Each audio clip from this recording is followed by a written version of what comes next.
Tov Bezrat Hashem, nous on va essayer de commencer avec l'aide de Dieu. On entend bien comme il faut? Très bien, très bien. Parfait, parfait. Tov Bezrat Hashem. On va commencer alors avec l'aide de Dieu d'essayer d'étudier un nouveau conte Bezrat Hashem, un conte, le numéro 9 dans le livre des Sipurim Maasiyot, le conte qui s'appelle le Chacham et le Tam. Alors déjà, il faut savoir que c'est très compliqué d'expliquer, de donner l'indication exacte de qu'est-ce que c'est Chacham et qu'est-ce que c'est Tam. Malheureusement, chacun il explique d'une manière qui n'est pas parfaite, d'une manière qui n'est pas complète.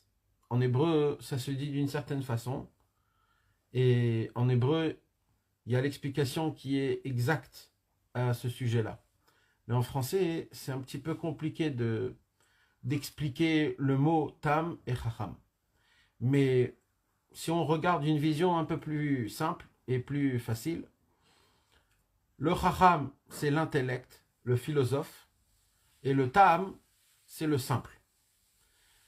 Rabbi Nachman de Breslev, quand il a raconté cette histoire, elle a été une des plus grandes choses qu'il a fait dans le monde, Rabbeinu Akadosh, qu'il a été entendu, qu'il a été ébloui et émerveillé par le monde en entier.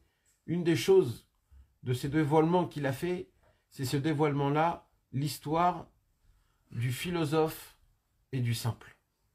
Rabbi Nachman de Breslev, avant qu'il a commencé à raconter des histoires, Rabbi Nachman de Breslev avait déjà dévoilé énormément d'enseignements. Il avait dévoilé des conversations, des conseils, des qualités, des enseignements. Et un jour, Rabbeinu, il a dit, je vois que par rapport à tout ce que je vous donne comme sagesse, vous ne changez pas. Vous n'arrivez pas à changer comme moi je le voudrais. Alors, je vais essayer de faire quelque chose de nouveau. Je vais essayer de raconter des histoires. Et c'est comme ça que Rabbeinu, il a commencé à raconter des histoires pour que, au moins, si on n'arrive pas à recevoir le message que Rabbeinu, il nous donne par ses enseignements, par ses conseils, par ses qualités, alors au moins, peut-être qu'on pourrait le recevoir à travers une histoire, à travers un conte. Maintenant, bien sûr, ça c'est une première phase. Il y a une deuxième phase, c'est Rabbi Nachman de Breslev a fait rentrer dans les histoires, dans les contes de Rabbi Nachman, il a fait rentrer une sagesse qui est divine, une sagesse qui est énorme, où quand un homme, il regarde, quand un homme, il lit ces histoires-là, il se passe quelque chose de magique, si on peut dire. C'est une énergie qu'on dégage juste en lisant les contes, qui est énorme, que cette force-là, qu'on le veuille ou qu'on ne le veuille pas, ça se fait tout seul. Si on le lit avec une émouna, on lit les histoires telles quelles, ça fait rentrer une très grande force dans notre cœur, dans notre neshama, dans notre cerveau, pour que petit à petit on puisse changer nos habitudes et essayer de se remettre dans le droit chemin pour qu'un homme y puisse réellement servir à Kadosh Baruch Hu. C'est en fait tout ce qu'on demande. On est venu dans ce monde-ci pour servir Hachem. On est venu dans ce monde-ci pour le faire régner. On est venu dans ce monde pour prier, pour croire en lui, pour appliquer Torah ou mitzvot. Et quand un juif, il se conduit comme il faut, grâce à ça, il arrive à se surmonter sur soi-même, sur sa nature, sur ses habitudes. Et comme ça sera beaucoup plus facile pour lui de pouvoir atteindre Akadosh Baruch Hu, le percevoir d'une certaine façon. Akadosh Baruch Hu nous a mis dans ce monde.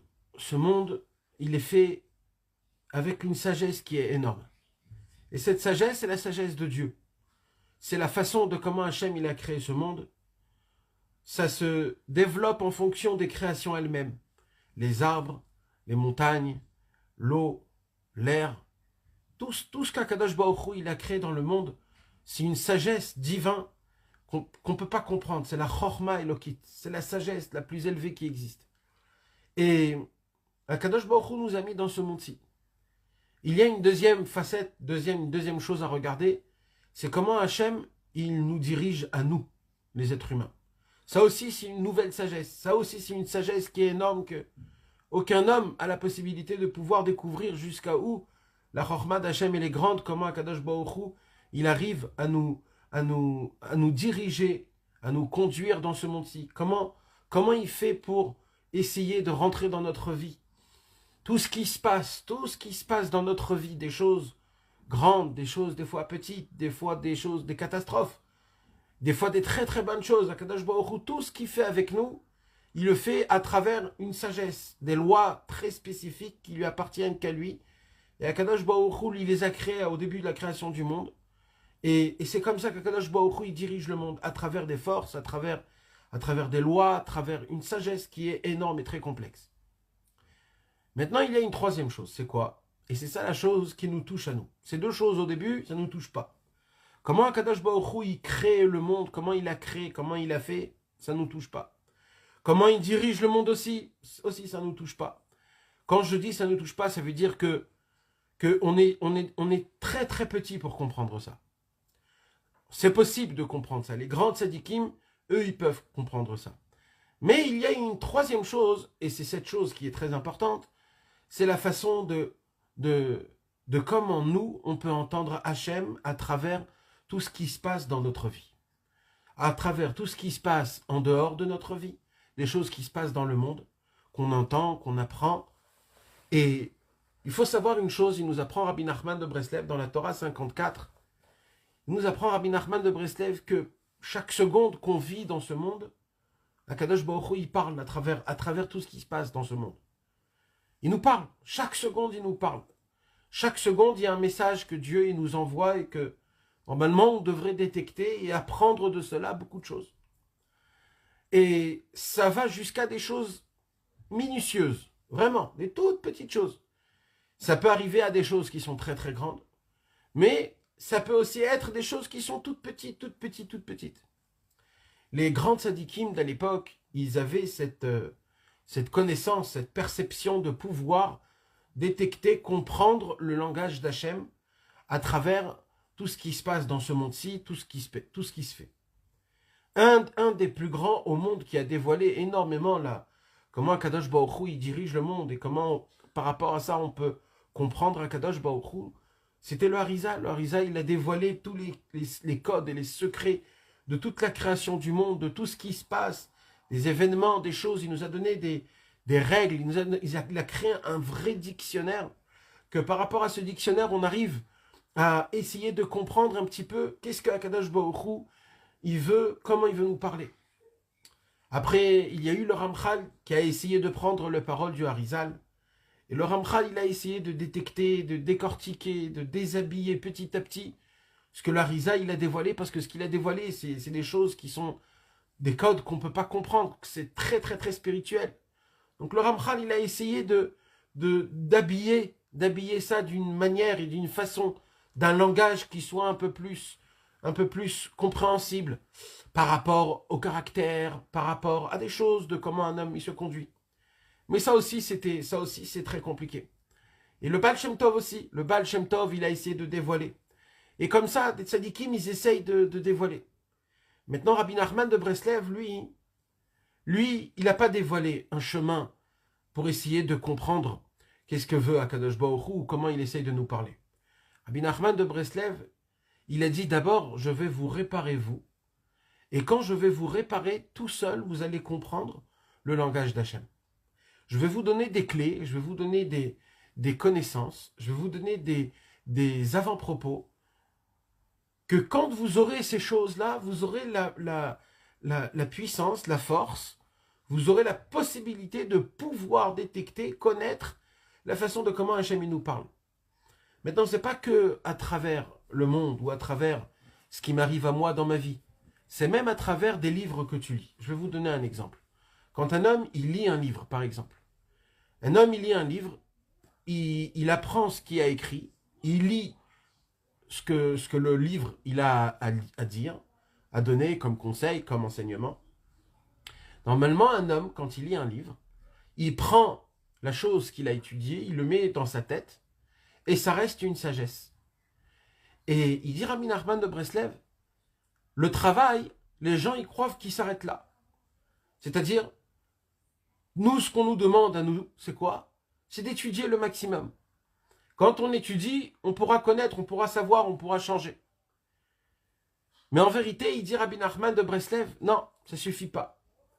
Il dit Rabbi Nachman de Breslev, il y a tout un processus spécial pour qu'on puisse, quand on regarde un livre, pour qu'on étudie, pour que nous-mêmes on puisse changer par rapport à ce que j'ai lu dans le livre. Ce concept-là, il s'appelle la Emouna. La Emouna, c'est la première chose, la première clé, la première porte qu'un homme, il doit rentrer dans ça. Et dès qu'il passe par la Emouna, après, il a la possibilité de pouvoir comprendre la chorma, la sagesse. Mais malheureusement, aujourd'hui, c'est pas ce que on nous apprend. Et quand on est, malheureusement, on n'est pas de cette manière. On est de quelle façon? On est d'une manière où on veut toujours tout comprendre, on veut tout savoir comment ça fonctionne. Et après, je vais réfléchir et c'est moi qui vais décider si je reçois cette chose ou je ne la reçois pas. Et ça, c'est un grand problème. Ça veut dire que si on fait un résumé de ce que je viens de vous dire ici, ça voudrait dire que même quand je suis dans le bon chemin, même quand j'ouvre des livres, même quand j'essaye de chercher la vérité, quand bien même je n'ai pas la possibilité de trouver la vérité et de savoir c'est quoi le vrai chemin. Pourquoi? Parce que mon cerveau, qui est le premier récipient qui reçoit la connaissance, la chose que j'étudie, mon cerveau, il est malheureusement très taché, très mal. Il est tordu. Il n'est pas bon. Mon cerveau, il est pas comme il faut. Donc tout ce que je vais apprendre, je veux l'apprendre d'une manière, il va être conservé dans mon cerveau d'une manière qui est sale, d'une manière qui n'est pas propre, d'une manière qui est complètement endommagée. Donc j'ai un réel problème. C'est quoi mon réel problème? C'est que dans tous les cas, ce qui va m'arriver, même quand on va me montrer la vérité en face de mes yeux, je ne vais pas l'accepter. Pourquoi? Parce que dans mon cerveau, j'ai des choses, j'ai des cases. J'ai des cases dans mon cerveau qui vont m'empêcher à recevoir la vérité. Et même si je reçois la vérité, je vais la recevoir d'une manière qui ne sera pas parfaite, qu'elle sera salie. Tout ça à cause de mon cœur et de mon cerveau, parce que malheureusement, on n'est pas des gens qui sont purs et qui sont propres. On a endommagé énormément notre cerveau avec des idées qui sont mauvaises contre la Torah, avec des pensées de passion qui sont interdites par rapport à la Torah. Chaque avéra que je fais, chaque chose que je me mets dans ce monde-ci, je salis encore un petit peu mon cerveau, je salis mon cœur, je salis, malheureusement, je salis toutes les qualités qu'Akadosh Baruch Hu m'a données. Donc même tout ce que j'arrive à faire entrer dans mon cerveau, même ça, ce n'est pas d'une manière qui est parfaite. Ça voudrait dire que toutes les connaissances que j'ai dans ma tête, même qui sont vraies, ce sont des connaissances qui sont peut-être vraies, mais pas parfaites, pas en entier, pas à fond comme il faut, pas dans mon cœur, et ça c'est un vrai problème. Et c'est pour cela que Rabbi Nachman de Breslev, il a dit, moi, je vais commencer à raconter des histoires. Ça veut dire quoi, je vais commencer à raconter des histoires? Je ne veux pas essayer de vous apprendre des enseignements en vous expliquant combien le mal, il est mal, et combien le bien, il est bien, et combien il faut essayer de s'éloigner du mal et se rapprocher du bien. Parce que ça fait déjà des années, des millénaires que on essaye de nous parler ce langage-là. Et malheureusement, ça fait de l'effet, mais pas parfaitement. Il dit Rabbi Nachman, ça c'est un point. Un deuxième point, c'est quoi? C'est que dans ce monde-ci, le mal, aujourd'hui, actuellement, le mal, il est en quantité qui est très, très, très grande. Et très, très forte et puissante. Par rapport au bien que le bien, malheureusement, il est caché. Pour le voir, il faut beaucoup chercher. Et malheureusement, un homme, aujourd'hui, on ne cherche pas la vérité comme si c'était la chose la plus importante au monde. Alors malheureusement, on est très loin de la vérité.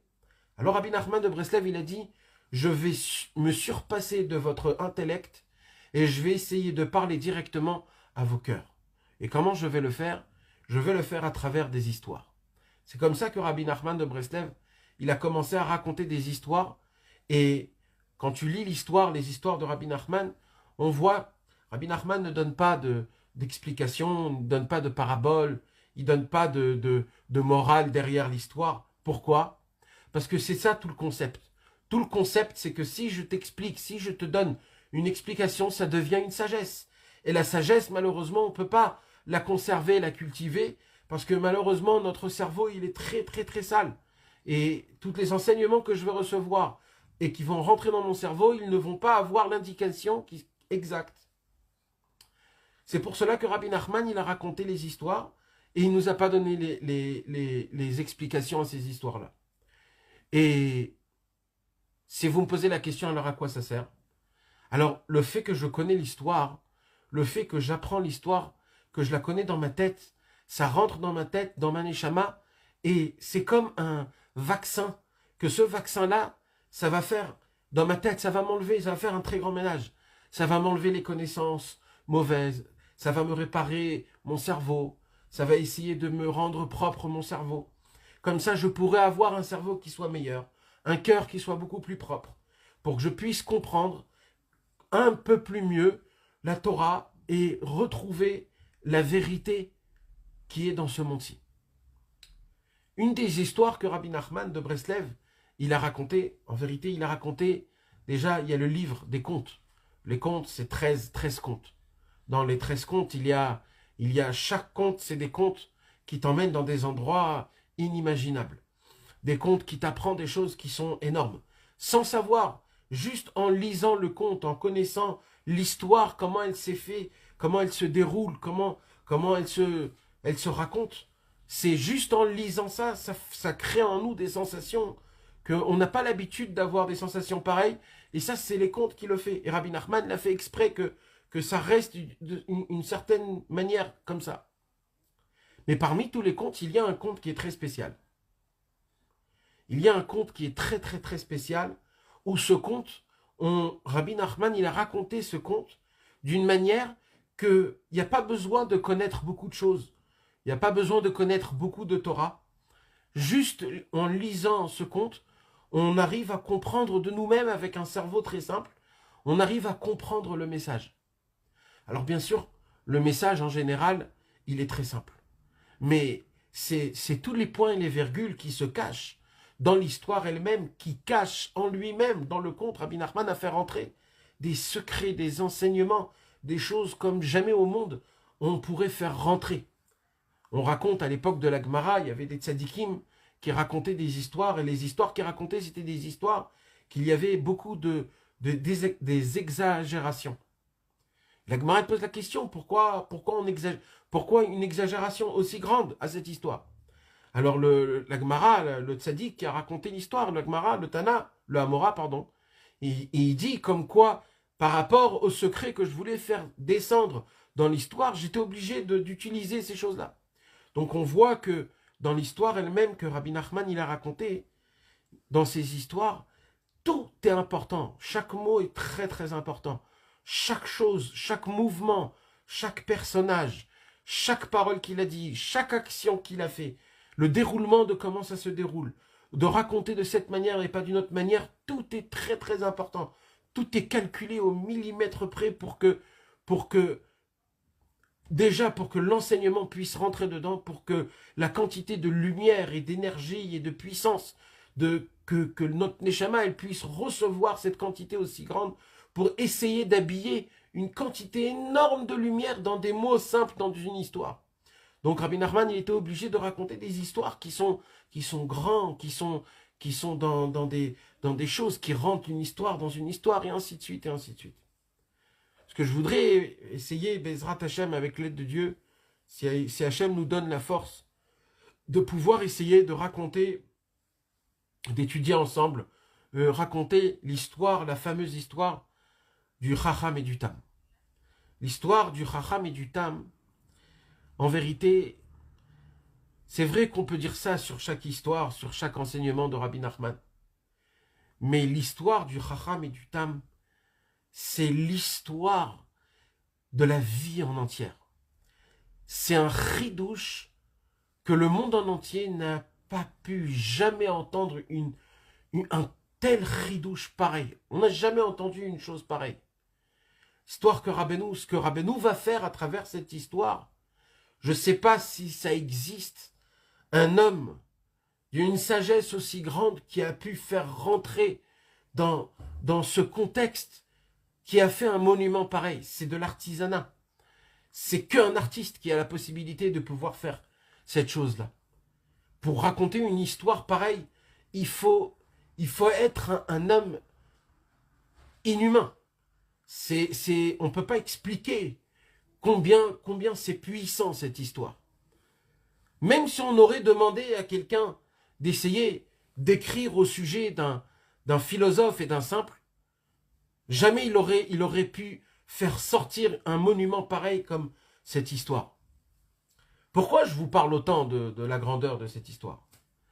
Cette histoire, c'est une histoire que si Rabbeinu ne l'aurait pas écrit, alors là, vraiment, on serait vraiment beaucoup de choses auraient manqué dans notre vie. Cette histoire, si un homme la vit tout le temps, si un homme, il arrive à la vivre dans son travail, avec sa femme, avec ses enfants, avec son avodat Hashem, avec les gens autour de lui, avec la façon de comment il pense, de comment il se juge, de comment il voit sa propre vie. Si un homme, il arrive réellement à prendre cette histoire comme il le faut, cet homme-là, il sera l'homme le plus heureux du monde.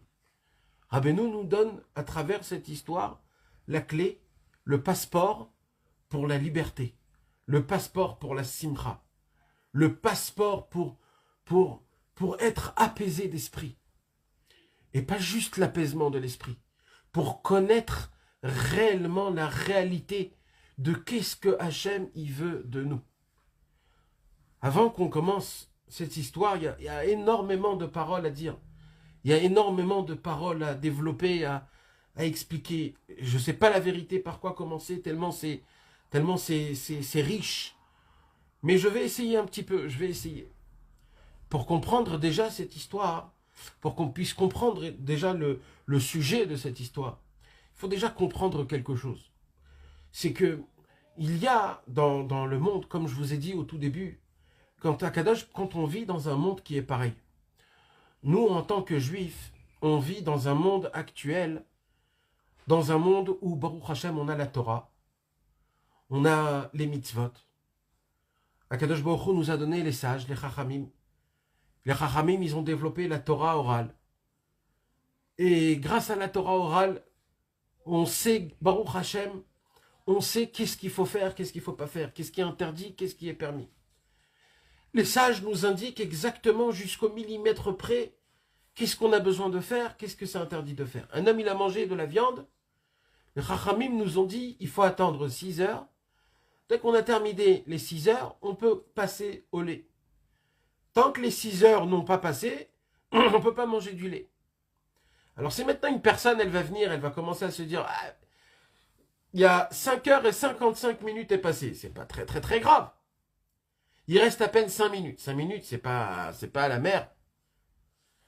Alors, normalement, quand les Chachamim nous disent 6 heures, c'est 6 heures. On ne rentre pas dans... C'est comme ça que ça fonctionne. Les Chachamim, ils ont été très stricts. Et ils ont créé des barrières sur des barrières. Et ils ont fait tout ce qu'il faut. L'essentiel, c'est pour qu'on applique la Torah. Maintenant, la Torah, elle est énorme. La Torah, on dit Rechava mini yam. La Torah, elle est large, comme la grande mer. De la même façon que la mer, elle est énorme, elle est infinie. On ne peut pas voir la fin de la mer tellement qu'elle est grande. Comme ça, la Torah, elle est énorme. On peut découvrir à travers la Torah énormément de belles choses. Maintenant, à part la Torah, il y a une autre chose. Il y a des choses qui ne sont pas écrites ouvertement dans la Torah. C'est quoi? C'est la façon de comment je dois réfléchir, regarder, visionner, vivre. La Torah nous donne beaucoup de conseils. La Torah nous donne un conseil, par exemple, d'être joyeux, de ne pas être triste. La Torah nous donne un conseil de ne pas être soucieux, d'essayer d'avoir la confiance envers Akadosh Baruch Hu. Et ainsi de suite. La Torah nous apprend il faut beaucoup faire de la Torah, mais aussi d'un autre côté, il faut faire beaucoup de tefila. La Torah nous dit aussi qu'il faut des fois essayer de faire du bien, du chesed avec des gens. Et la Torah nous parle de, par exemple, l'égoïsme, ou alors la gava, l'orgueil. Combien c'est très grave. Et l'effronterie, c'est aussi mauvais. Et comme ça, la Torah nous donne beaucoup de traits de caractère, combien il faut s'éloigner de certains traits, et il faut se rapprocher de certains de traits. Maintenant, il y a une règle. Il y a une règle que les traits de caractère, ils sont subjectifs. Ça veut dire quoi? C'est-à-dire qu'ils sont parfaits. On ne peut pas dire sur la colère que la colère, elle est mauvaise. Ou alors, elle est bonne. La colère, elle est parfaite. Elle est ni dans le bien, ni dans le mal. La question est, comment moi je vais utiliser la colère? Si j'utilise la colère parce qu'il s'est passé quelque chose dans ma vie et moi je ne l'accepte pas, la colère, elle est très mauvaise. De là, la Torah, elle vient et dit, faire très attention de ne pas se mettre en colère, de ne pas être en colère contre des gens, contre quelqu'un, contre ta femme, tes enfants, et ainsi de suite. Il faut pas se mettre en colère. Il faut essayer de se calmer, il faut essayer de ne pas se prendre. Maintenant, d'un autre côté, il y a écrit Rigzou ve'al terteu. D'un autre côté, David Ameller nous apprend que quand le Yetzer Hara il vient pour essayer de te faire fauter, toi, tu dois prendre le côté, ton caractère de colérique que tu as en toi, et tu dois le mettre sur le Yetzer Hara et te mettre en colère sur le Yetzer Hara. Donc on voit d'un côté qu'il y a une façon aussi de comment se mettre en colère. Maintenant, d'un autre côté, Rabbi Nachman, il dit, si des fois tu essayes de faire semblant d'être en colère contre tes enfants parce que tu veux les éduquer, soi-disant, alors il dit Rabbi Nachman, fais très attention. Pourquoi? Parce que si tu vas faire semblant d'être en colère, le semblant, il va faire en sorte qu'il va devenir la vérité. Et là, à cause de ça, il va se passer que tu vas être réellement en colère. Alors là, je me trouve dans un problème. Dans le problème que je ne sais plus qu'est-ce qu'il faut que je fasse. Il faut que je me mette en colère. Combien il faut que je mette en colère? C'est pas bien la colère, c'est très bien. Je ne sais plus quoi faire. Deuxième exemple.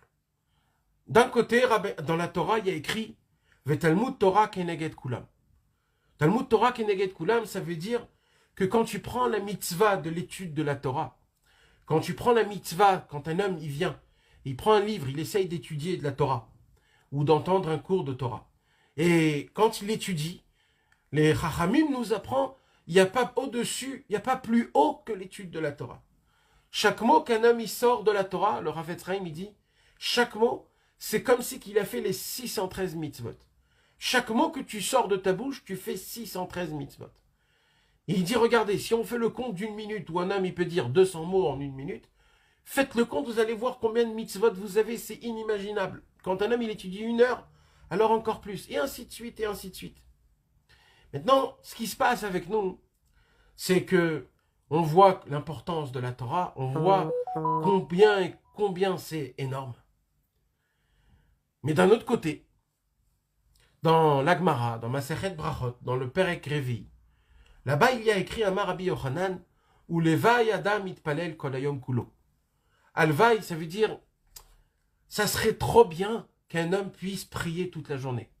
Parce que de prier, c'est une des choses les plus grandes qui puissent exister.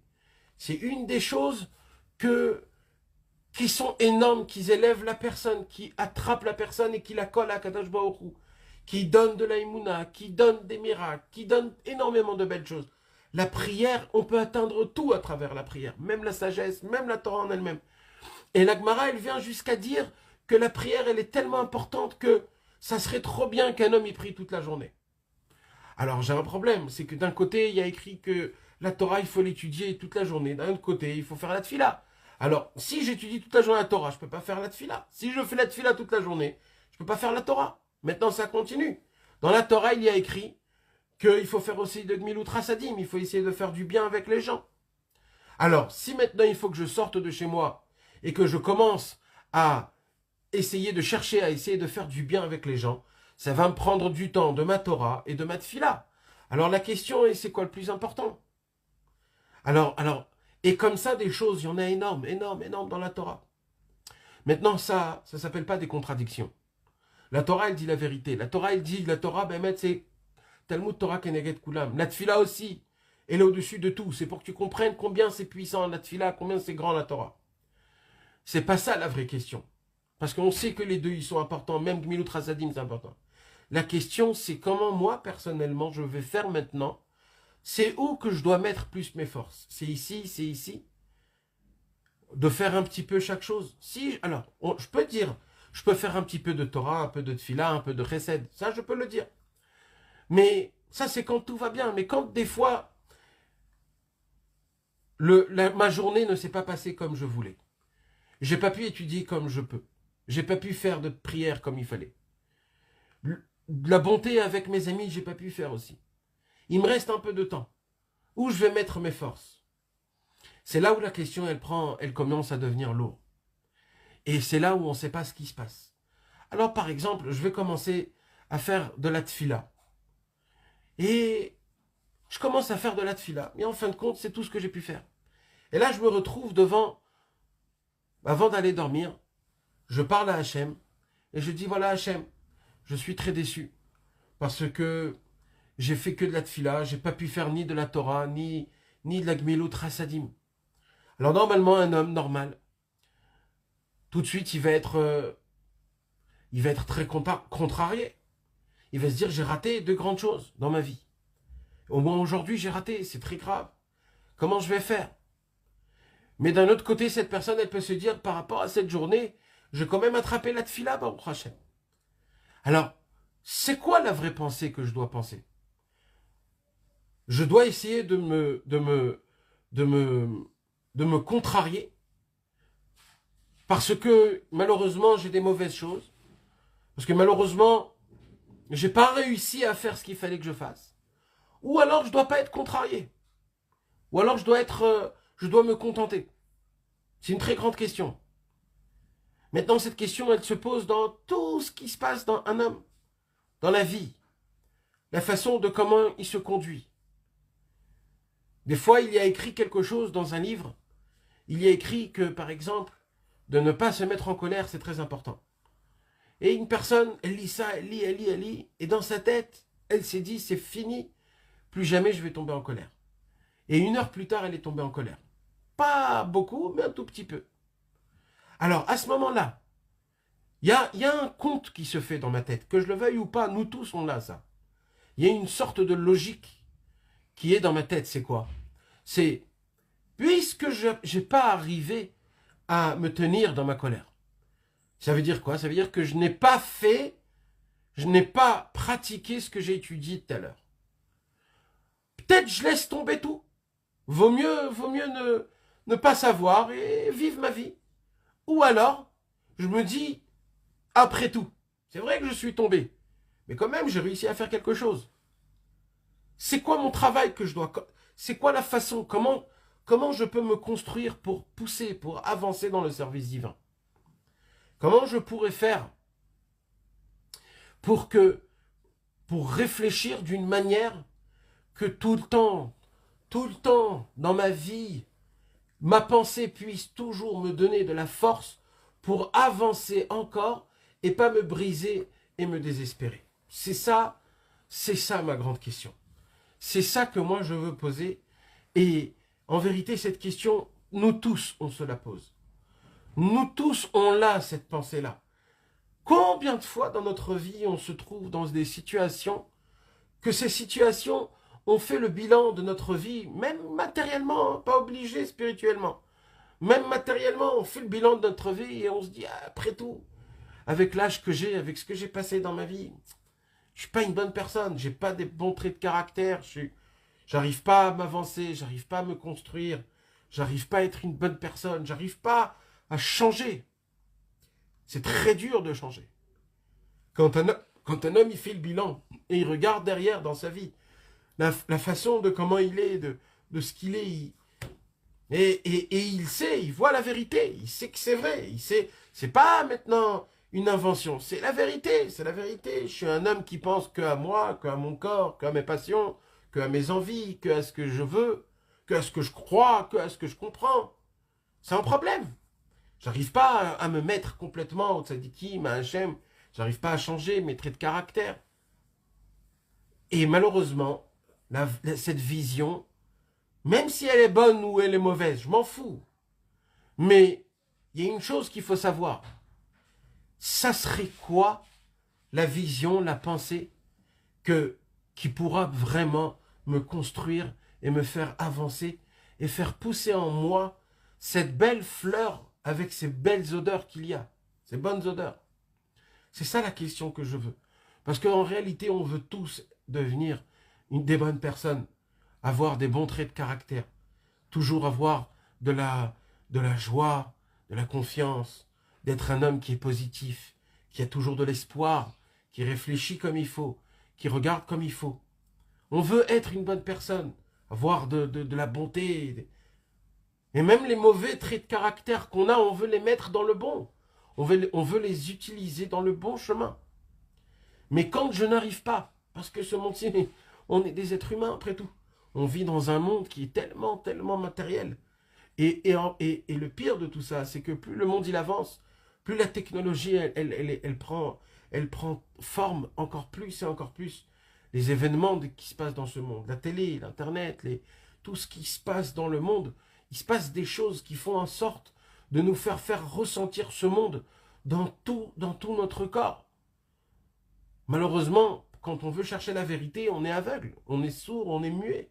Le Zohar HaKadosh, il dit « Malheur aux gens qui vivent ce monde en étant aveugles, sourds et muets, qu'on n'a pas la possibilité de pouvoir comprendre, regarder, entendre, goûter la Torah, la spiritualité, la lumière d'Hachem, le son d'Akadosh Baruch Hu. » Et ça, c'est parce que malheureusement, on est dans ce monde-ci, ça fait partie des...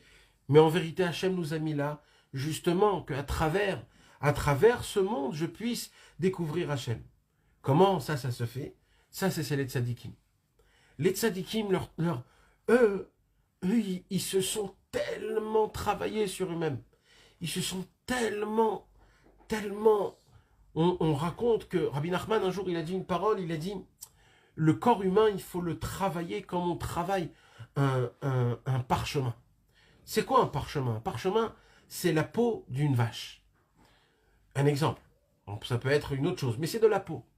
Et au début, quand on prend la peau et qu'on essaye à gratter la peau pour enlever toutes les saletés et pour la commencer à la préparer pour qu'elle puisse être un parchemin, pour qu'on puisse écrire dessus, la peau, elle commence à développer et à faire sortir des odeurs atroces, atroces, atroces. Tellement atroce que la Gemara, elle dit qu'un homme qui travaille dans ce travail-là, il ne peut pas prier avec ses habits. Parce que les habits, ils sentent mauvais et c'est une odeur qui est énorme. Rabbi Nachman, il dévoile que le parchemin, la peau, comme c'est quoi la peau? C'est la matière la plus grande au monde. Elle a été vécue, elle a pris sa vitalité du manger, que le manger c'est le goût c'est le matériel. La peau, notre peau, elle a énormément d'odeur, elle a énormément de saleté, elle a énormément de volonté, de goût, de passion, de sensation. Et il faut la gratter, la tremper, la gratter, la tremper, la gratter, la tremper, encore et encore pendant des jours et des jours, jusqu'à qu'on arrive à enlever cette odeur, à rendre à cette peau une peau qui soit valable, pour qu'on puisse écrire dessus et que ça soit clair, net, nickel, sans cheveux, sans poils, sans odeur, jusqu'à que pratiquement on ne fait plus attention que c'était une peau.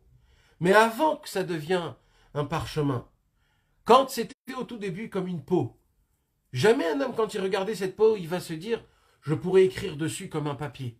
Il se disait « c'est tellement rustre, c'est tellement épais, c'est tellement concentré, c'est de la viande ». Mais apparemment, avec beaucoup de lavage, beaucoup de grattement, beaucoup de manipulation, beaucoup de travail, beaucoup de travail, en fin de compte, après des jours et des jours, on arrive à obtenir un résultat qui est parfait. Il dit Rabbi Nachman de Breslev, c'est exactement pareil notre corps. Notre corps, c'est de la peau. Dans notre peau, il y a nos passions. Il y a l'amour de soi qui est complètement égoïste. Et je veux goûter tout, je veux voir tout, je veux sentir tout, je veux toucher à tout, je veux découvrir tout aujourd'hui. Et malheureusement, chaque fois que je goûte, chaque fois que je sens, chaque fois que je touche, ça fait rentrer dans mon corps à moi encore plus et encore plus de la matérialité. Et ça va être très difficile de comprendre, de goûter de la spiritualité. Et alors maintenant, qu'est-ce qu'il faudrait faire? Qu'est-ce qu'il faudrait que je fasse donc pour que je puisse réellement rendre mon corps un corps qui soit propre de toutes les passions qu'il y a dans ce monde, de tout ce que le Yetzer Hara il veut essayer de me faire tomber à travers ça. Comment je dois le faire? Alors il dit Rabbi Nachman, il faut beaucoup se mater. Il faut se mater, il faut mater notre corps. Il faut essayer d'être maître de soi-même. Il faut essayer de savoir, il faut essayer de connaître. Il faut essayer. Alors quand des fois tu essayes et tu n'arrives pas, tu es dégoûté. Pourquoi? Parce que tu sais la vérité. La vérité c'est quoi? C'est que il faut que je sois le maître de moi-même. Il faut que je puisse me donner des initiatives et les tenir. De me donner des ordres, de me donner des fonctions que je puisse les maintenir. Si c'est pas moi, alors ça peut être la Torah, ça peut être les tzadikim, les conseils de la Torah et des tzadikim, et qui nous donnent pour qu'on puisse être des bons juifs, des bonnes personnes. Mais quand j'essaye de devenir ce genre de personne-là, et je vois qu'au fur et à mesure avec ma vie, etc., que je n'arrive pas, je tombe et je retombe, et j'essaye, j'arrive pas et je retombe. Et alors je me dis, il y a un moment où il y a quelque chose qui ne fonctionne pas. Et c'est ça notre problème. C'est ça notre problème. Ça existe, écoutez, sachez-le bien. Parce qu'on n'est pas là pour nous rabaisser ou pour nous faire tomber. Baruch Hashem, Rabbi Nachman de Breslev est venu dans ce monde pour nous donner beaucoup de force et beaucoup d'espoir. Et pas un espoir en vain, un espoir de vérité, un espoir qui pèse lourd, qui est la vraie vérité. C'est pas un espoir qui est faux. Il dit Rabbi Nachman de Breslev, il existe une façon de penser, il existe une sorte de vision, de visionner les choses, qu'au moment où un homme, il la lit, il la comprend, il a fait faire descendre bien dans son cœur, il croit en force en elle, il a la foi en elle, en cette vision, en cette chose-là, que Rabbeinu il va nous dévoiler. Un homme, à travers cette chose-là, il pourra surpasser tout ce qui lui arrive dans sa vie. Tout ce qui va se passer dans sa vie, ça pourra être pour lui qu'un surplat pour sauter encore plus haut. Même des choses pas bien qui vont lui arriver, ça sera des bonnes choses. Malheureusement, ça sera quelque chose de mal. Mais il aura les ustensiles qu'il faut, la capacité pour essayer de découvrir comment vivre la chose à travers que, grâce à ça, il va monter, il va se perfectionner, il va devenir meilleur, il va devenir plus fort. Et ça, c'est un des cadeaux les plus grands que Rabbeinu Akadosh nous a dévoilé. Rabbeinu nous a dévoilé à travers ce conte. À travers ce conte, Rabbi Nachman de Breslev, le conte du Chacham et du Tam, Rabbi Nachman de Breslev va nous raconter comment se déroule la vie d'un homme qui est simple et la vie d'un homme qui est très penseur, très philosophe, très intellect. Alors, malheureusement, il faut savoir quelque chose. Déjà, 99% du monde aujourd'hui, on est tous des philosophes. On est tous des intellects. Il faut que vous compreniez avant que je commence à expliquer, avant qu'on commence à étudier l'histoire. On va parler donc d'un Chacham et d'un Tam. Alors il ne faut pas se tromper. À chaque fois que je vais parler du Chacham, alors il faudrait savoir que on ne parle pas de la Chorma, de la sagesse. On parle de l'homme qui se croit sage. C'est ça le Chacham. Parce qu'en vérité, la vraie définition du Chacham, c'est une définition en fait de base, d'origine, qui est en yiddish. Je vais vous expliquer comment.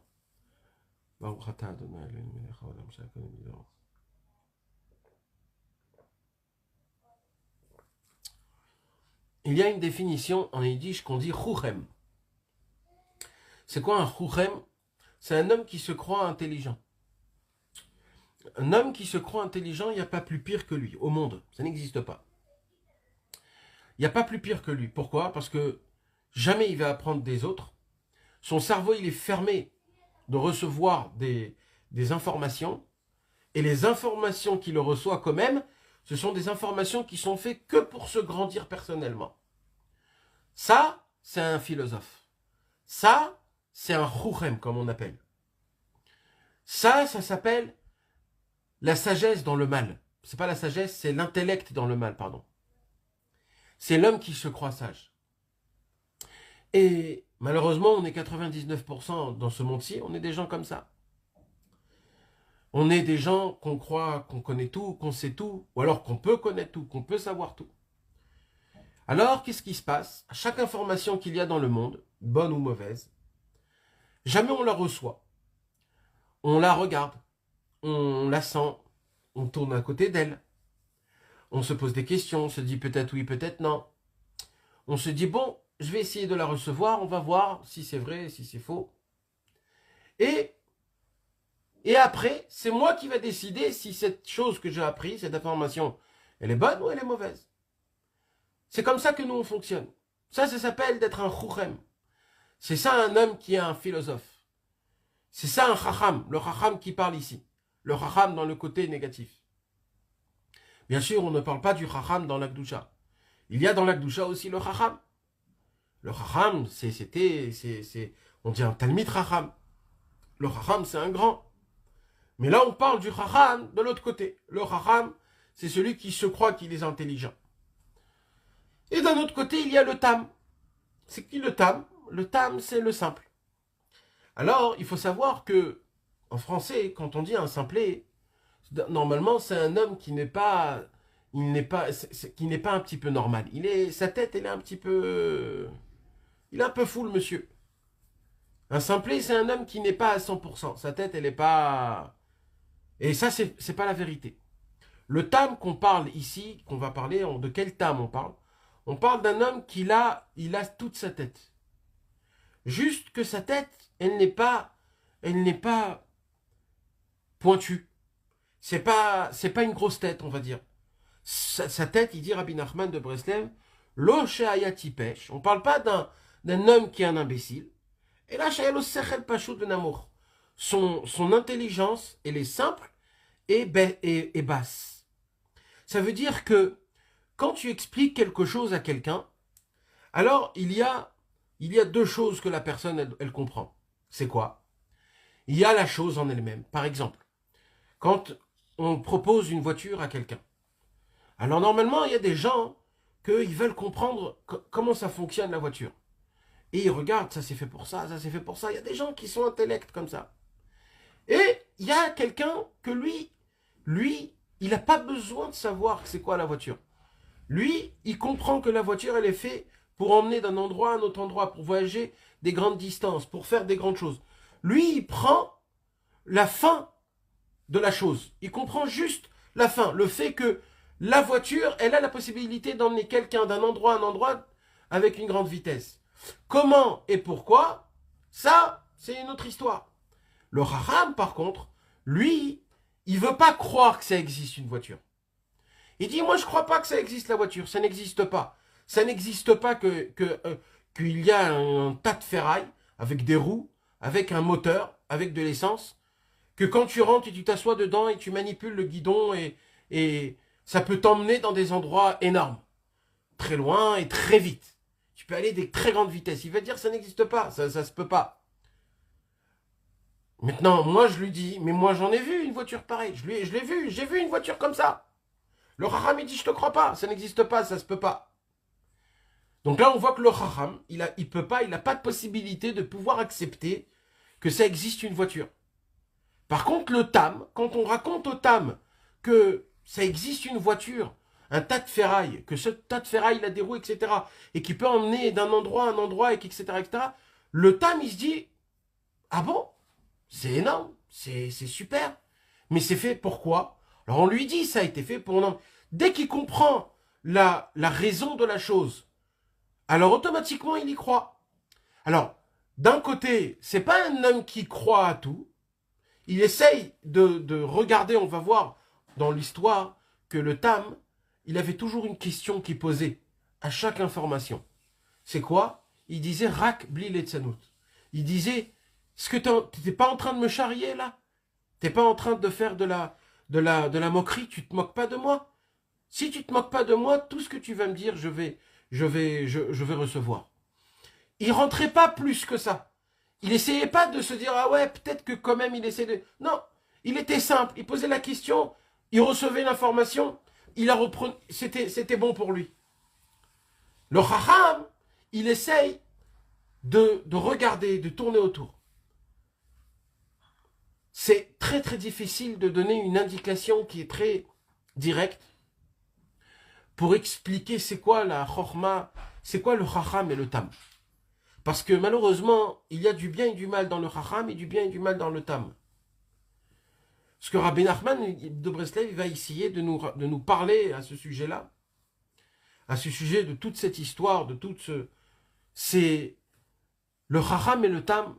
Rabbi Nachman, il a dévoilé une Torah dans le Likutei Moharan. Ça serait bien si vous pourriez, Bezrat Hashem, dans la journée demain ou quand vous aurez le temps, d'essayer de ouvrir dans le Likutei Moharan, dans la Torah numéro 19 de la deuxième partie du Likutei Moharan. Ça, c'est la Torah qui va avec cette histoire. C'est là-bas où Rabbi Nachman de Breslev, il commence à nous expliquer et à nous donner l'importance de la simplicité et combien la complexité de la philosophie. Et Rabbi Nachman de Breslev, il a dit, c'est vrai qu'on peut voir que dans la Torah, dans le temps, il y avait des très grands tzadikim qu'ils ont préféré de choisir la philosophie, même la philosophie dans la Torah. Et Rabbi Nachman de Breslev, il a été très contre ça. Et Rabbi Nachman n'était pas le seul. Aujourd'hui, quand je dis aujourd'hui, ça veut dire les 200 ans avant, tous les tzadikim, ils ont compris en fin de compte que le chemin de la philosophie, c'est pas le bon chemin pour connaître Hachem, pour découvrir la façon de comment Hachem il nous parle, de comment il essaye de nous parler à travers ce qui m'arrive dans ma vie et ce qui arrive dans le monde. Et de pouvoir connecter et détecter la sagesse qu'il y a dans la Torah d'une manière qui soit propre, qui soit parfaite, pas avec mes encombrements de ce que j'ai dans mon cœur et dans mon cerveau. Tous les tzadikim de toutes les époques, depuis le Baal Shem Tov, ils ont compris que le chemin de la philosophie, c'est un chemin qui est très mauvais. Et qu'aujourd'hui, actuellement, c'est un chemin que toute personne qui prend ce chemin, il peut tomber très très très très bas. Rabbi Nachman de Breslev nous apprend que la sagesse, elle a en elle une chose qui s'appelle en hébreu Even Negef. C'est quoi Even Negef?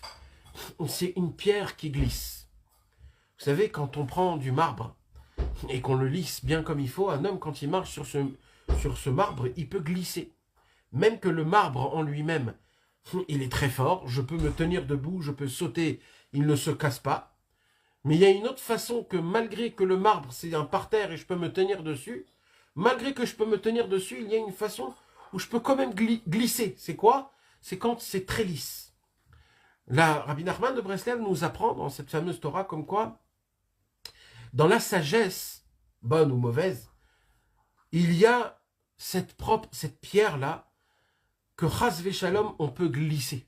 Parce que la sagesse, elle est très très lisse.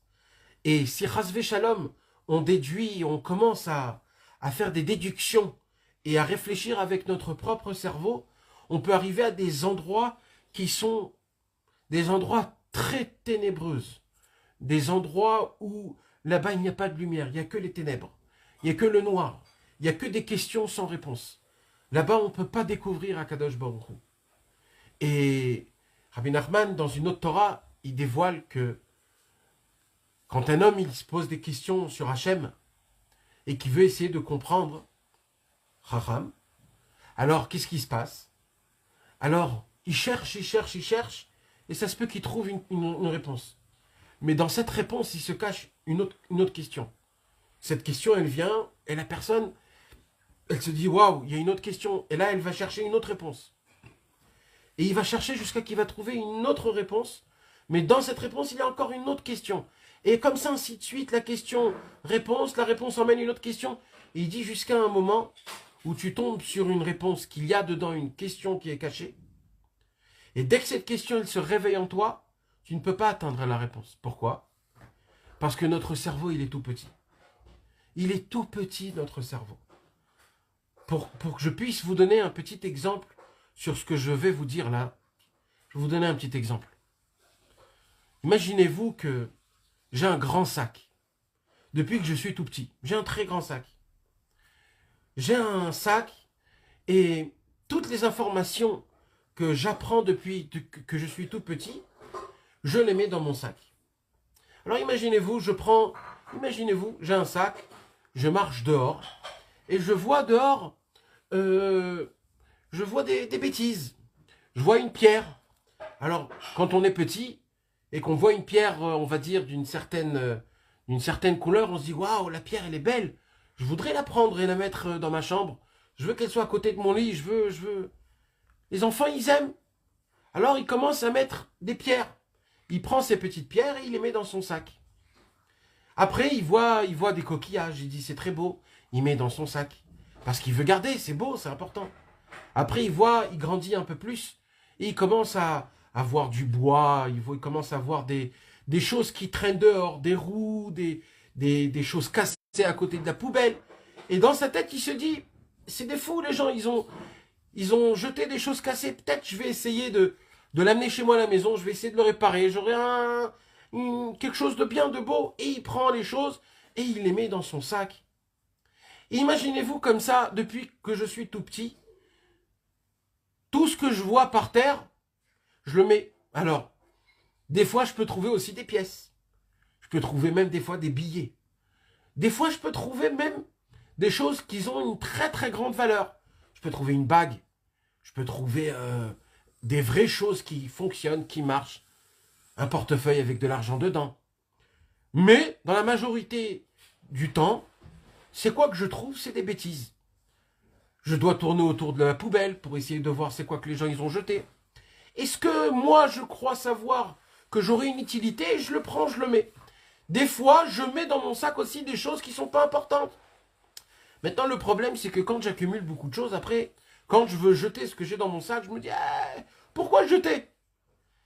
Peut-être je vais avoir une utilité avec. Vous savez, c'est des fois on a dans des marsanes, dans des, comment ça s'appelle? Dans des endroits où on cache, où on met là-bas des cartons. Il y a des endroits où on met là-bas des cartons, et dans les cartons, on met des choses qu'on n'a pas besoin tellement, mais qu'on ne veut pas les jeter. Maintenant, en vérité, on n'a aucune utilité à ça. Aucune utilité. On a des fils. Ou encore, on garde des fils qu'on a achetés, des ordinateurs anciens. On se dit, peut-être un jour, je vais acheter un ordinateur, j'aurai besoin du fil. Et tu gardes des fils, ou alors des chargeurs de téléphone, ou alors des souris d'ordinateur. Aujourd'hui, il n'y a plus de souris, mais aujourd'hui, on garde encore la souris longue, grosse, avec le fil long, etc. Et malgré qu'aujourd'hui, les souris, ils sont sans fil, sans rien, mais tu te dis, va savoir, peut-être un jour, j'aurai une utilité. Je vous en parle pas des clés. On a tous chez nous à la maison un endroit où on met des clés, on a des dizaines de clés, et la majorité des clés, on ne sait plus à quoi ça ouvre quoi. Mais on ne veut pas les jeter. Pourquoi? Parce que peut-être on aura une utilité. Les piles, on a des piles dans des tiroirs.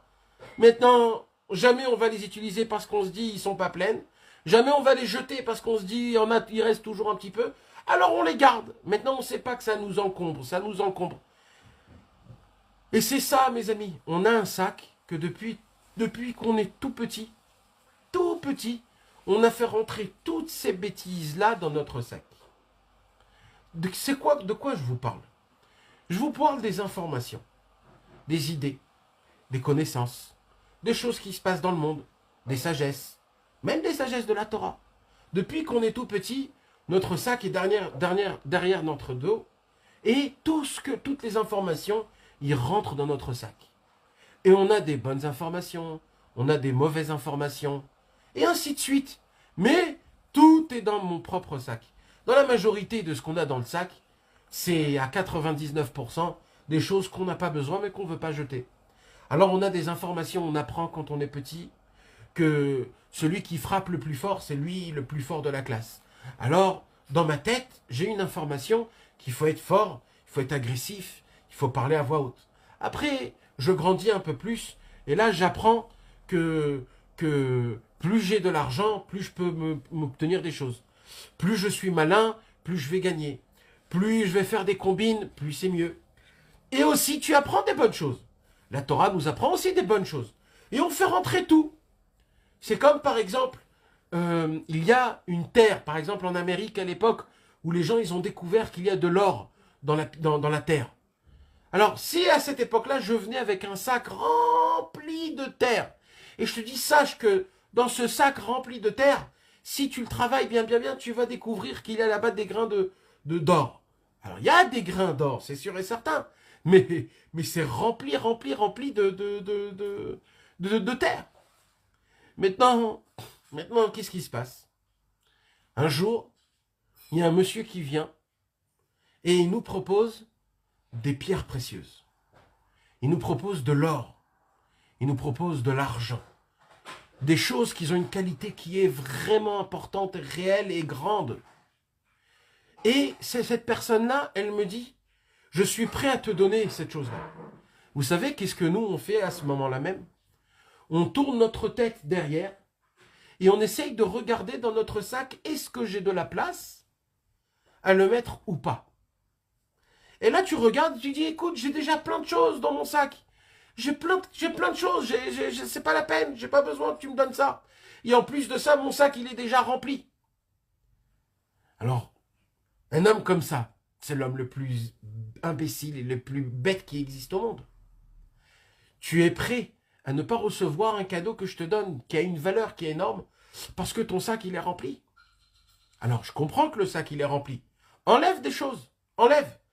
Là, quand il faut enlever, là, c'est compliqué. Alors, qu'est-ce que je vais enlever? Alors, je vais commencer à mettre tout sur table. Et là, je vais voir un problème. C'est quoi qu'il faut que j'enlève en premier? Peut-être ça, je sais pas quoi. Alors, en fin de compte, je dis, allez, laisse tomber, je suis content, j'ai ce que j'ai, et puis c'est tout. Il dit, Rabbi Nachman de Breslev, ça, c'est nous. C'est ce sac rempli de choses qui sont des bêtises. C'est quoi ce sac? C'est notre cerveau. Dans notre cerveau, on accumule des connaissances qui sont mauvaises, énormes. Ces connaissances-là, c'est pas juste un sac qui est rempli de bêtises.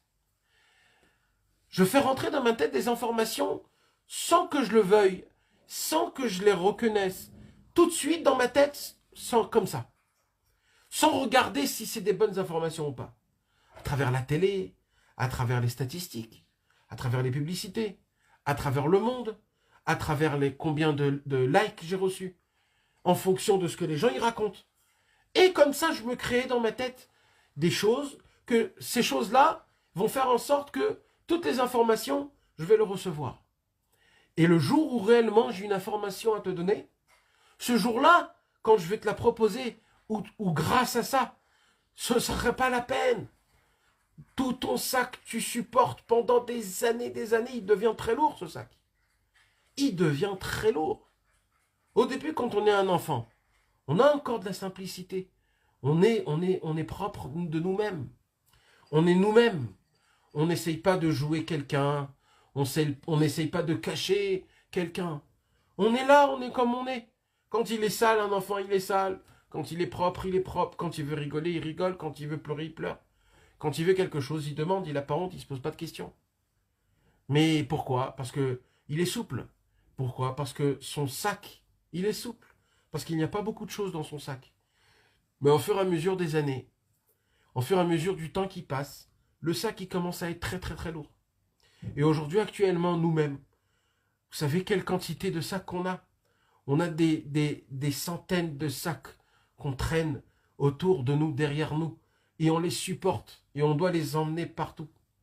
Et aujourd'hui, quand tu veux parler avec quelqu'un, tu dois d'abord parler avec tout ce qu'il a dans ses sacs. Aujourd'hui, quand tu veux réfléchir, tu réfléchis avec ses sacs. Aujourd'hui, quand tu veux décider quelque chose, tu décides à travers qu'est-ce qu'il y a dans ses sacs. À travers toutes les informations que tu as accumulées, à travers tout ce que tu crois savoir et tout ce que tu crois connaître. Et ça, c'est très compliqué. Et avec tout ça, on nous dit d'appliquer Torah ou mitzvot, c'est presque impossible. C'est presque impossible. Pourquoi? Parce que tout ce que j'apprends, toutes les informations bonnes qui doivent rentrer dans ma tête, ils doivent passer un filtre dans tous les sacs que j'ai accumulés. Et ça, c'est un vrai complexe. Et c'est ça que Rabbi Nachman, il nous parle de la sagesse. C'est ça la sagesse. Quand un homme, il a des sagesses, il faut savoir que un homme, il peut glisser avec ça. Parce qu'il supporte énormément de choses qui sont mauvaises. Et ces choses-là, ils nous encombrent. Et à cause de ça, je ne peux pas servir Hachem et ne pas connaître réellement c'est quoi la volonté de Dieu. La question que je vous ai posée au début du cours, comment pourrais-je connaître réellement c'est quoi la volonté de Dieu? De savoir quoi faire de la même façon que je puisse réellement faire plaisir à Akadosh Baruch Hu, le servir avec de la joie, de faire les choses et de me contenter d'être riche, pas d'avoir des choses qui sont importantes sans savoir combien ils ont de la valeur. De connaître réellement c'est quoi ma richesse, le trésor qui se cache derrière moi. Il dit Rabbi Nachman de Breslev, à travers la simplicité, la porte de la fin, elle est infinie. La simplicité, elle peut t'emmener à un niveau, même au-dessus du plus haut niveau. À la simplicité, il n'y a pas de fin. Tu peux atteindre les niveaux les plus élevés qui existent. Par contre, la sagesse, dès qu'elle s'arrête, elle s'arrête. Et il dit Rabbi Nachman de Breslev, quand tu veux embrouiller un homme qui est sage, c'est très compliqué, mais c'est faisable. Mais quand tu veux embrouiller un simplet, tu ne peux pas le faire. Tu sais pourquoi? Parce que le simplet, il ne comprend pas les choses qui sont tordues. Il est simple. Dans la Torah, le mot simple et le mot droit, c'est le même mot.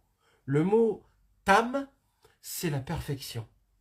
Le mot tam, un homme qui est sage, un homme qui a de la simplicité, il a en lui la perfection.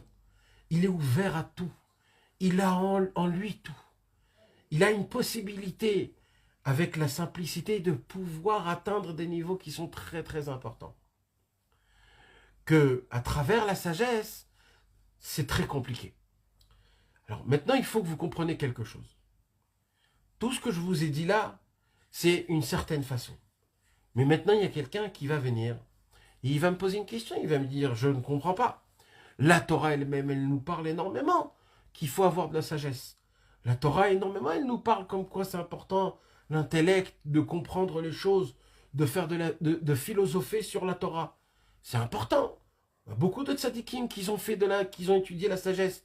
Et c'est important, l'intelligence.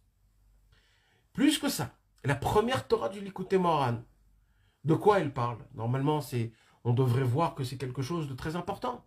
Apparemment, on voit que Rabbi Nachman, il nous parle de la sagesse. Comme quoi la sagesse et l'intelligence, c'est ça qui nous fait montrer comment on peut servir à Kadosh Baruch Hu comme un soleil. De la même façon que le soleil, c'est une lumière qui nous éclaircit dans ce monde-ci, que quand le soleil il se cache, alors il y a l'obscurité. Comme ça, la sagesse, elle est énorme. Comme ça, la sagesse, elle peut nous donner la vision de comment on peut servir à Kadosh Baruch Hu. On dit que Yaakov, il ressemblait au soleil. Et que pourquoi? Parce que lui, il comprenait le message d'Akadosh Baruch Hu. Dans toute la Torah, on parle toujours de la sagesse.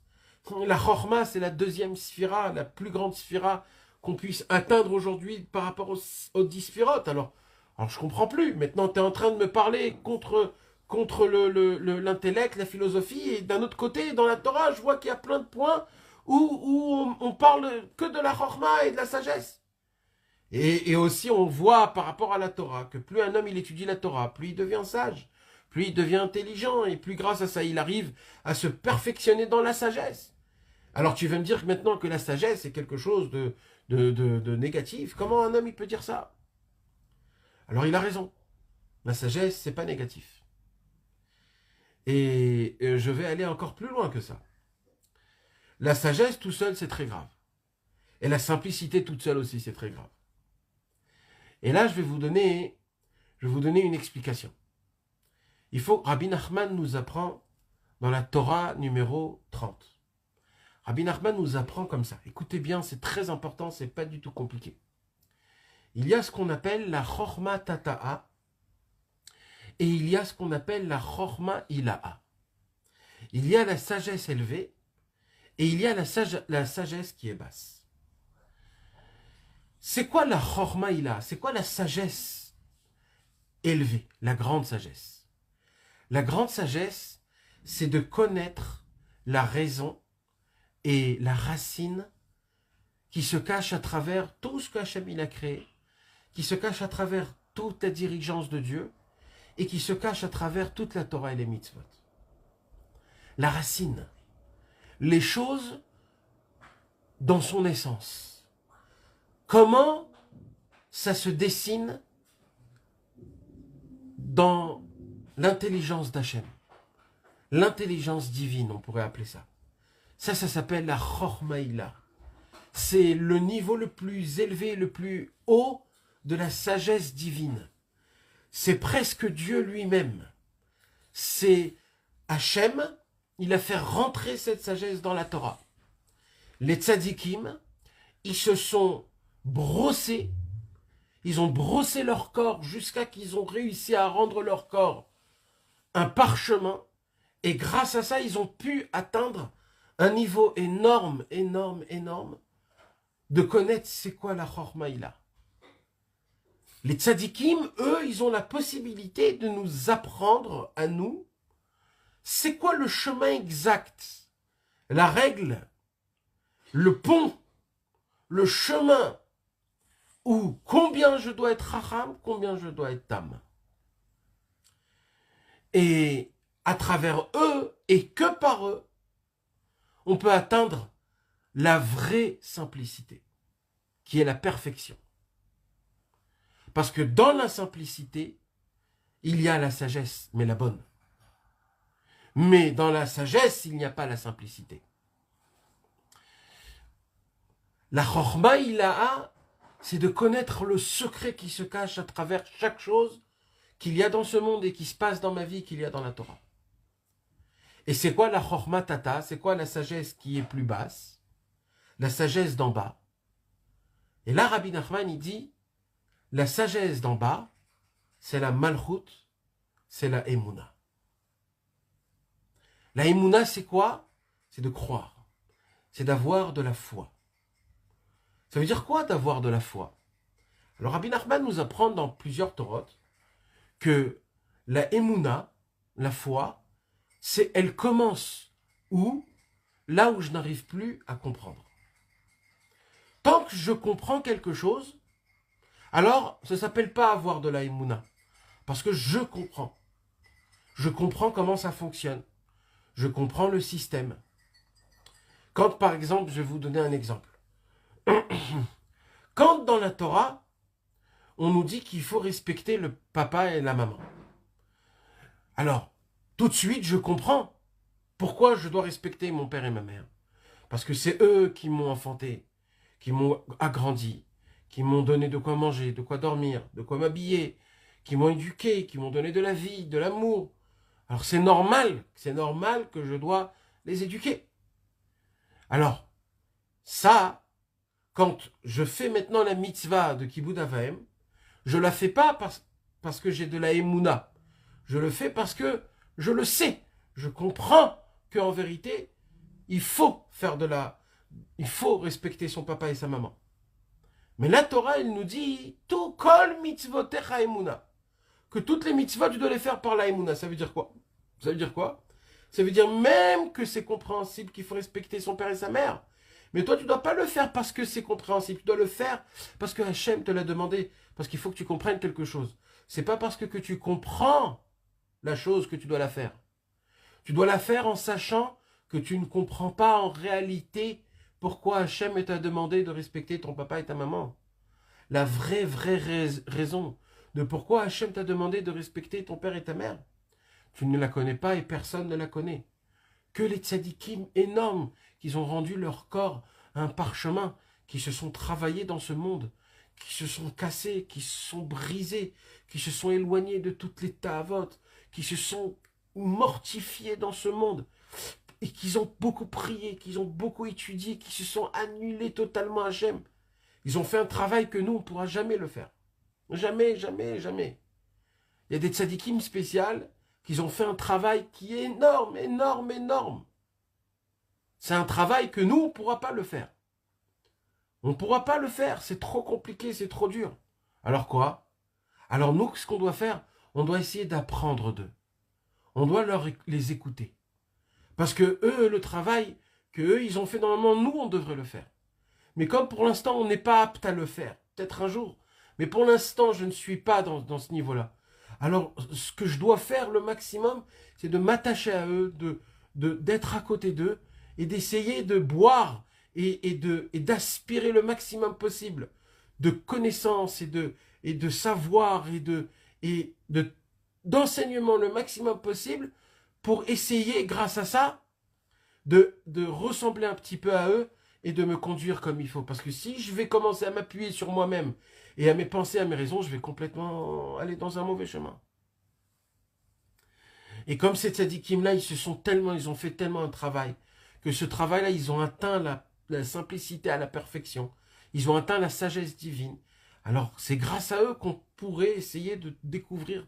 Mais maintenant, comment on peut atteindre? Pour ça, il faut de la émouna. C'est grâce à la émouna que je m'attache aux tzadikim. Et les tzadikim nous apprennent que comment j'applique Torah au mitzvot par la émouna. Les tzadikim, ils nous apprennent que c'est vrai qu'il y a des mitzvot, que ce sont des mitzvot qui sont logiques. De ne pas tuer, de ne pas envier, de ne pas voler. C'est des choses qui sont hyper logiques. Je n'ai pas besoin de la Torah pour me donner des choses comme ça. Mais Rabbi Nachman nous apprend, et les tzadikim tous nous apprennent, qu'en vérité, toi tu crois que c'est logique. Toi tu crois que tu comprends. Mais en vérité, l'essence et la racine de pourquoi Hachem nous a demandé qu'il ne faut pas tuer, qu'il ne faut pas voler, c'est pas parce que c'est la logique humaine.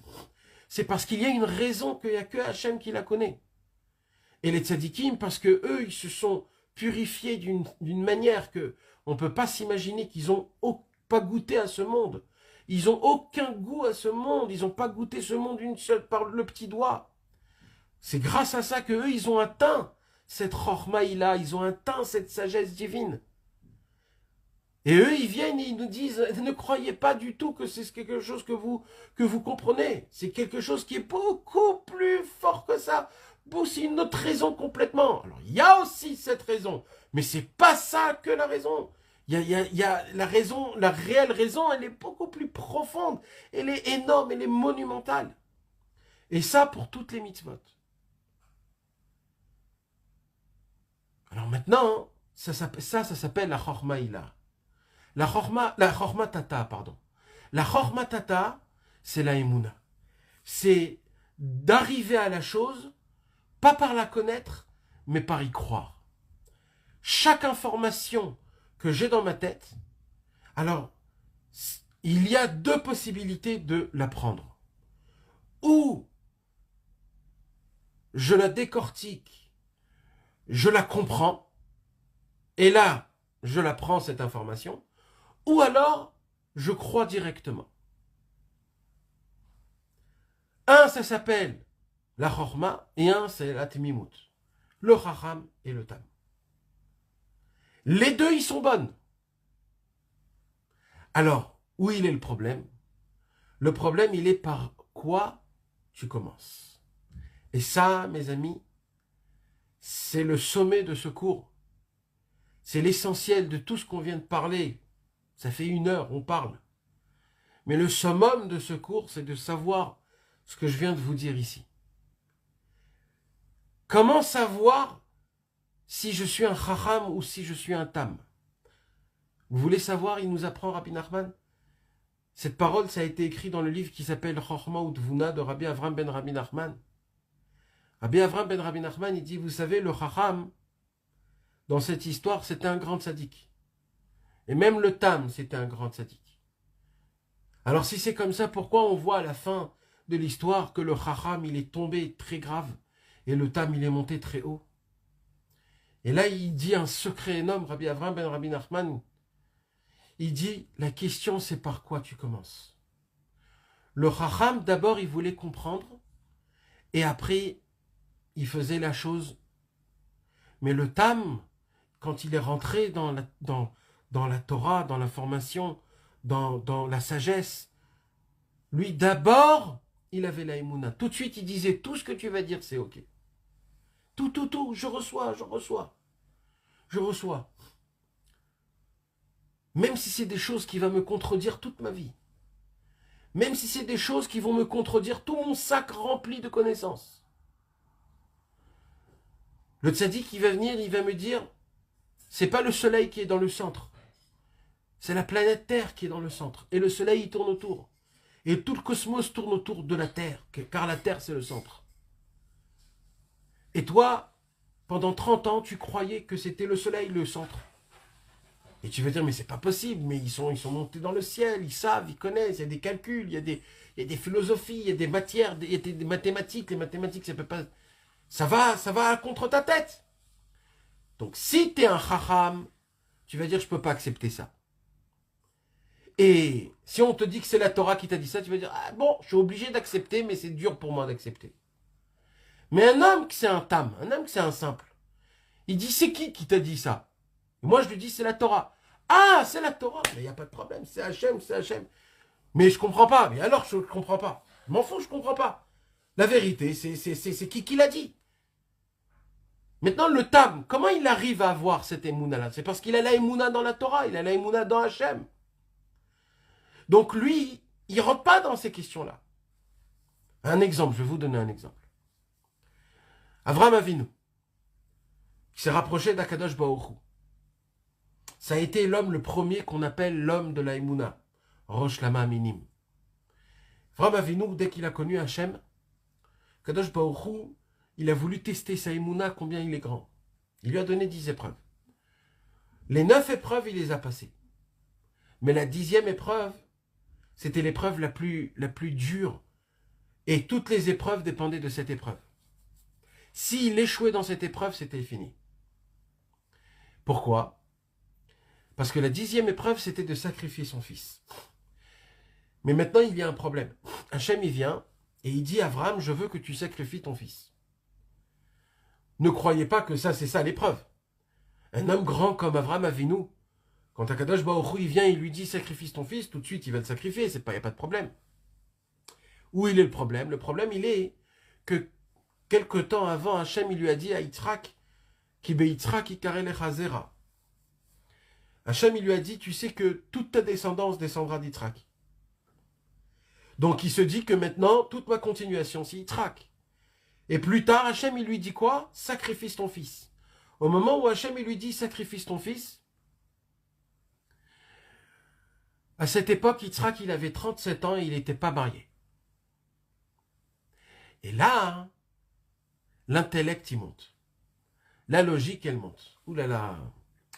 Hachem, il m'a demandé de sacrifier mon fils. Mais d'un autre côté, Hachem, il m'a dit que toute ma descendance descendra de Yitzhak. Alors, qu'est-ce qu'il faut que je fasse?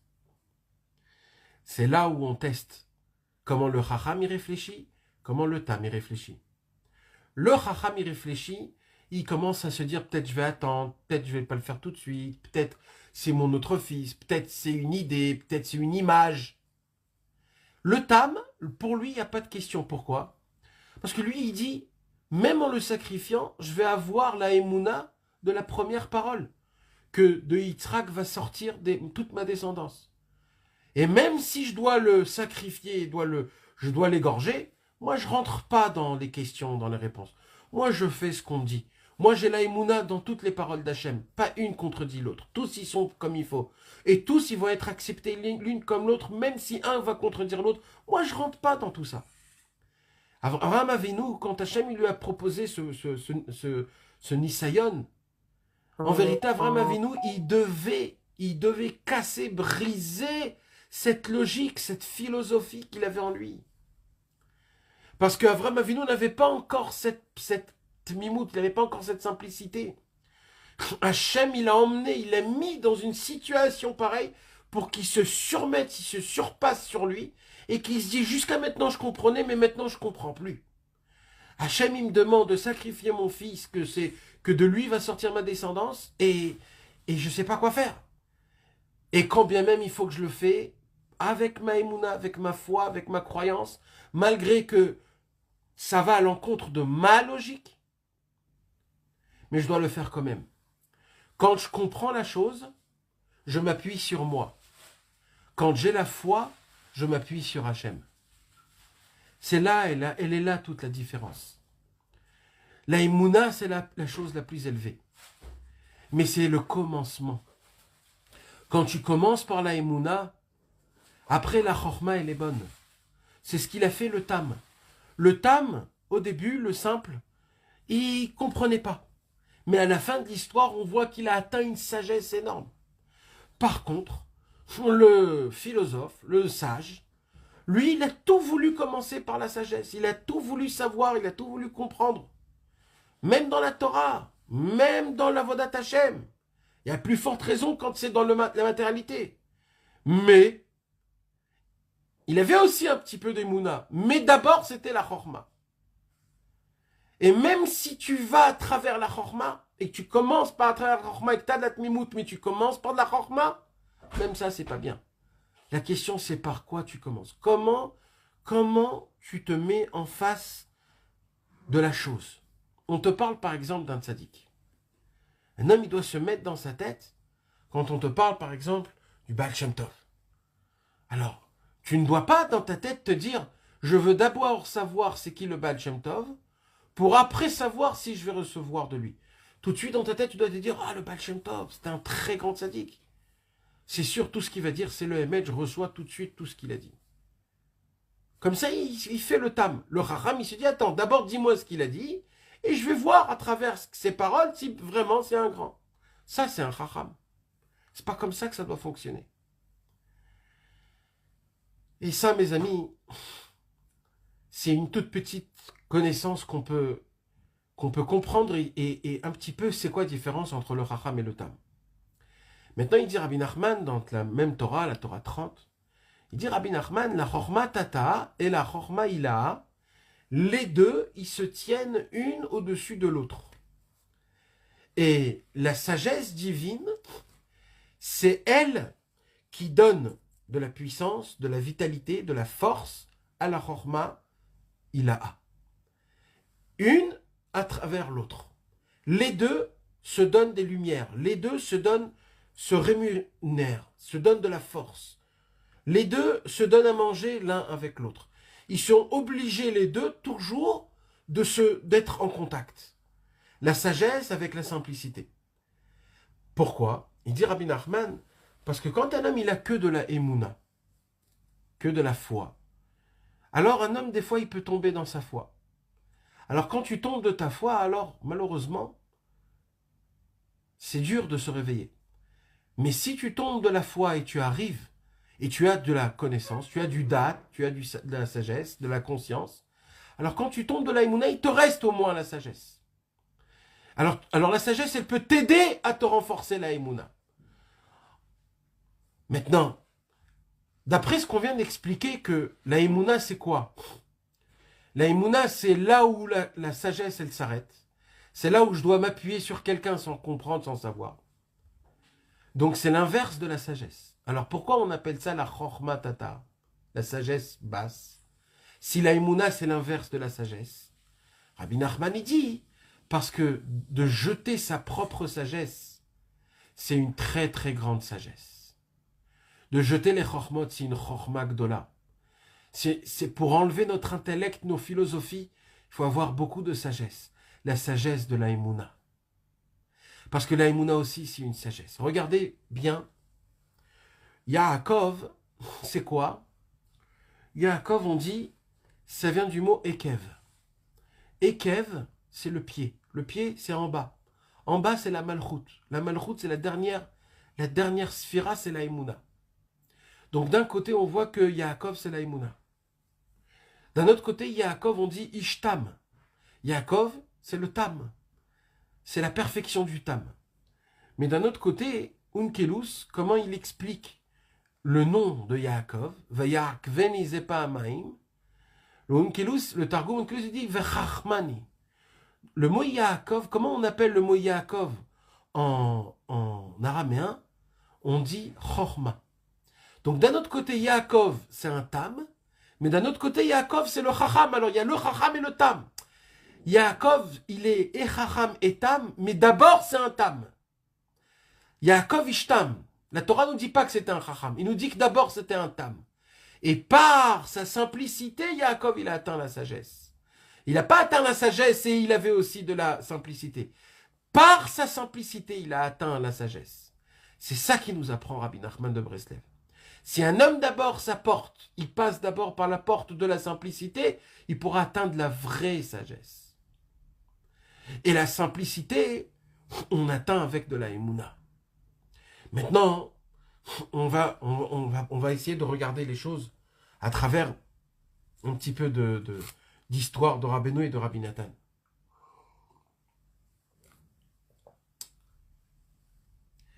Pourquoi Rabbi Nathan, ça a été l'élève le plus fort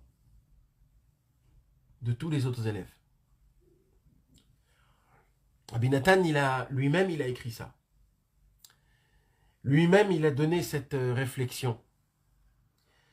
Et Rabbi Nachman de Breslev, je crois même que aussi, il a dit en illusion, où Rabbi Nachman de Breslev avait plein d'élèves, et des très très grands.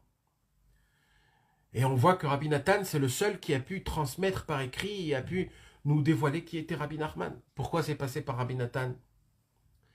Parce que Rabbi Nathan, c'est le seul que quand il s'est rapproché de Rabbi Nachman de Breslev, eh bien Rabbi Nachman, il a compris que la Torah de Rabbi Nachman, c'est pas encore une Torah ou des chidouché Torah ou des mots, ou alors des mots de Torah ou des paroles de Torah, c'est pas encore une autre Torah. Il a compris que l'enseignement de Rabbi Nachman, c'est une toute nouvelle Torah qui n'a jamais été dévoilée dans le monde. C'est la Torah du Mashiach, la Torah de la fin des temps, la Torah qui a été cachée à la création du monde.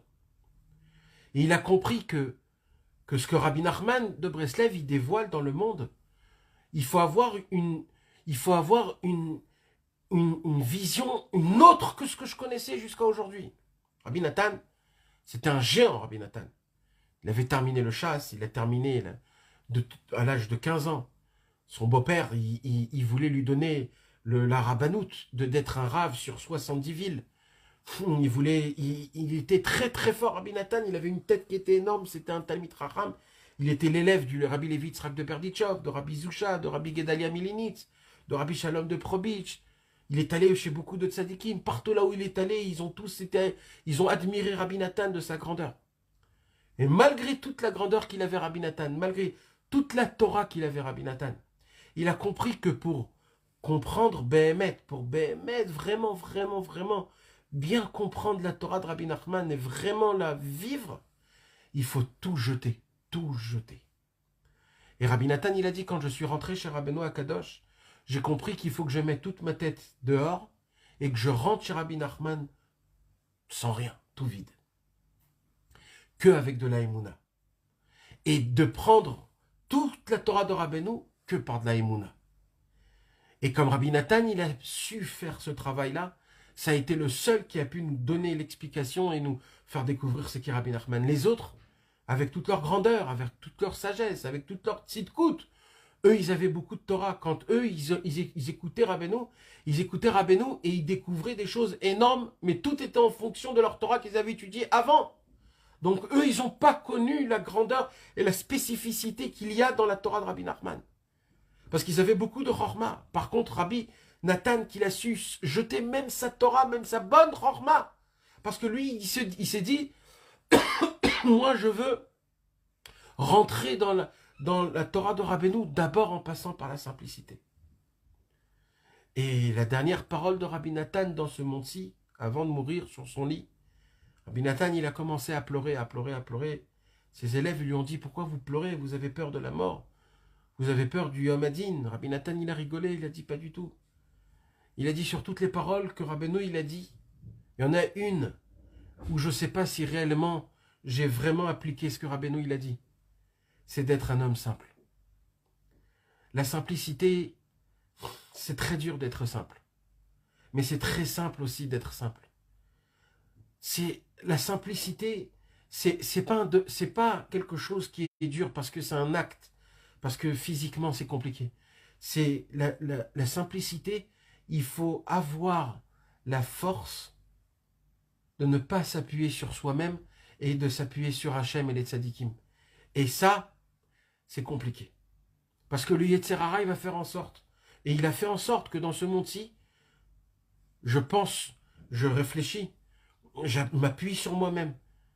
Et dans notre vie, on réfléchit, et tout ce qu'on fait, c'est à travers ce que moi je pense que c'est la réalité.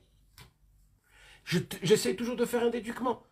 Alors, mais si maintenant tu me dis de m'appuyer sur un tzaddik qui a dit que si je vais faire Hitbod des doutes 1 heure par jour, grâce à ça, je vais être Bessimra toute la journée, je vais me rapprocher de Dieu. Et toi, tu te dis, mais je comprends pas. Mais malheureusement, non, on peut rien comprendre. Et on croit qu'on peut comprendre.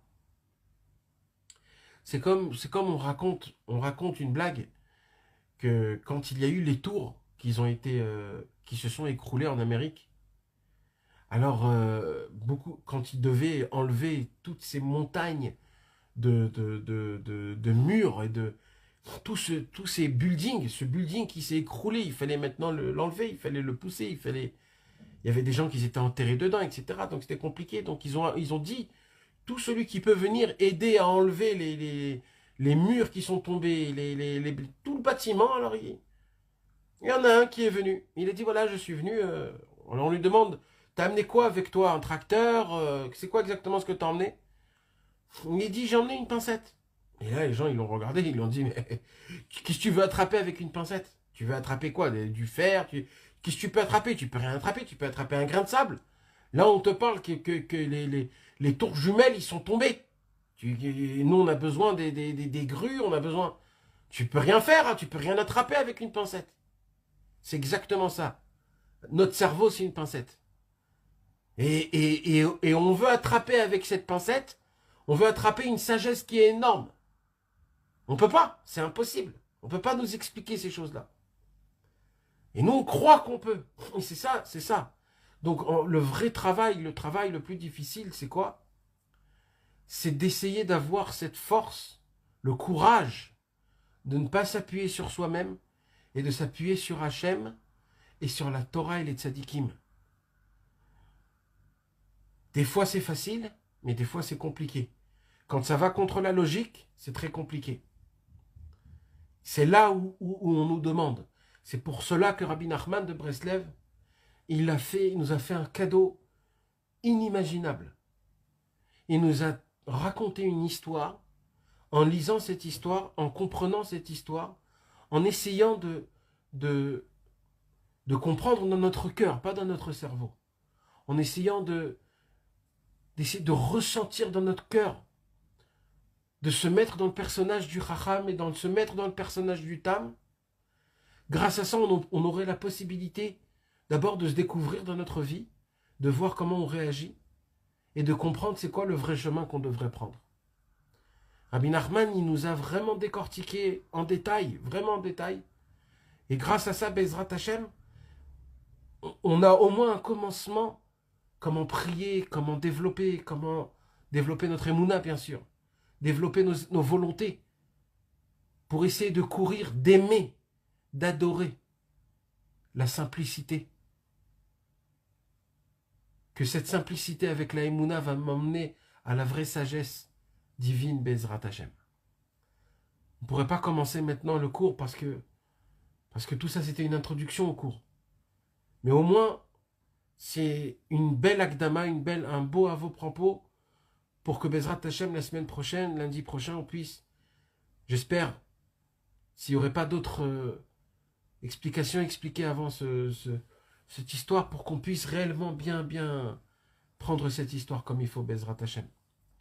Voilà mes amis, c'était quelques petites paroles de vérité, des petites paroles qui nous donnent un peu d'air, d'oxygène dans ce bas monde Bezrat Hashem.